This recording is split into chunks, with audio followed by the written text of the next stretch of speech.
आपको याद होगा कि संसद में वर्ष 2022 के लिए अपना चौथा बजट प्रस्तुत करते हुए केंद्रीय वित्त मंत्री निर्मला सीतारमण ने यह ऐलान किया था कि भारत का अपना डिजिटल रुपया होगा, जिसमें रिजर्व बैंक के वित्त वर्ष 2022-23 में लॉन्च किया जाएगा। यह भारत की अपनी क्रिप्टो करेंसी ही की तरह होगा, जिसे आप डिजिटल रुपया समझा जा सकता है या आप कह सकते हैं कि यह डिजिटल रुपया है। इसी क्रिप्टो करेंसी वाली जो समस्या का समाधान करते हुए भारतीय रिजर्व बैंक ने सेंट्रल बैंक डिजिटल करेंसी का पहला पायलट प्रोजेक्ट डिजिटल रूप से लॉन्च कर दिया है। आपको पता होना चाहिए कि भाई रिजर्व बैंक कुल 9 बैंकों के साथ इस करेंसी को लॉन्च कर रही है।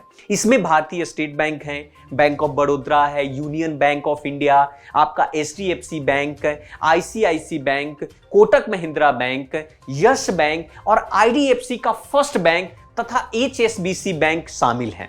इस प्रोजेक्ट प्रोडेक्स की बात करें तो ये डिजिटल रुपीस इसका इस्तेमाल किया जाएगा और इसका इस्तेमाल बड़े पेमेंट के लिए होगा। अगर हम बात करें इसमें कि बैंक के मुताबिक सरकारी बॉन्ड की खरीद बिक्री पर होने वाले जो निपटारे के लिए इसका इस्तेमाल ज्यादातर किया जा सकता है और यह भी कहा जा रहा है कि भाई महीने भर में रिटेल ट्रांजैक्शंस के लिए भी इसका यूज किया जा सकता है। अब थोड़ी सी ये हम लोग समझ लेते हैं कि वर्चुअल करेंसी को कैसे खरीदा जा सकता है।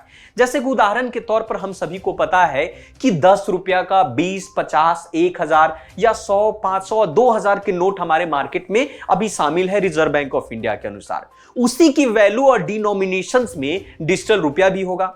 डिजिटल रुपी कितना रखी जा सकती है इसकी अभी भी सीमा तय नहीं किया गया है। डिजिटल रुपी आपकी जेब में नहीं होगा, यह पूरी तरीके से इंटरनेट बेसिस है, पूरी तरीके से वॉलेट बेसिस पर। आप कह सकते हैं कि वर्चुअल वर्ल्ड में ही यह काम करेगा।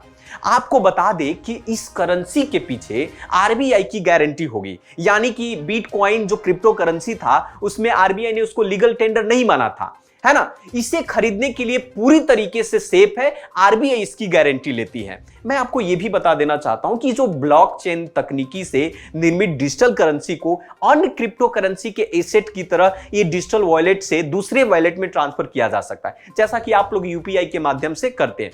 पैसे को ट्रांसफर करने के लिए जो प्राप्तकर्ता होता है, जो रिसीवर है, वो वॉलेट एड्रेस में आपको पंच करना होगा और ये जो ट्रांजैक्शन है UPI की ही तरह ट्रांजैक्शन हो, जैसा कि फोन पे, गूगल पे, पेटीएम पर आप करते हैं। और जहां पैसे का जो मूल्य है किसी की वॉलेट या बैंक अकाउंट से दूसरे में ट्रांसफर किया जा सकता है। तो ये था हमारा डिजिटल रुपीस से संबंधित विशेष, जो आपके एग्जाम के लिए महत्वपूर्ण जानकारी हो सकता है और भारत की अर्थव्यवस्था की एक नई पहल है। और इसी प्रकार की अगर विशेष जानकारी के लिए आप तरुण IAS के डिजिटल प्लेटफॉर्म पर को सब्सक्राइब करें ताकि आपकी एग्जाम से संबंधित जानकारियां मिलती रहे। सो थैंक यू वेरी, धन्यवाद।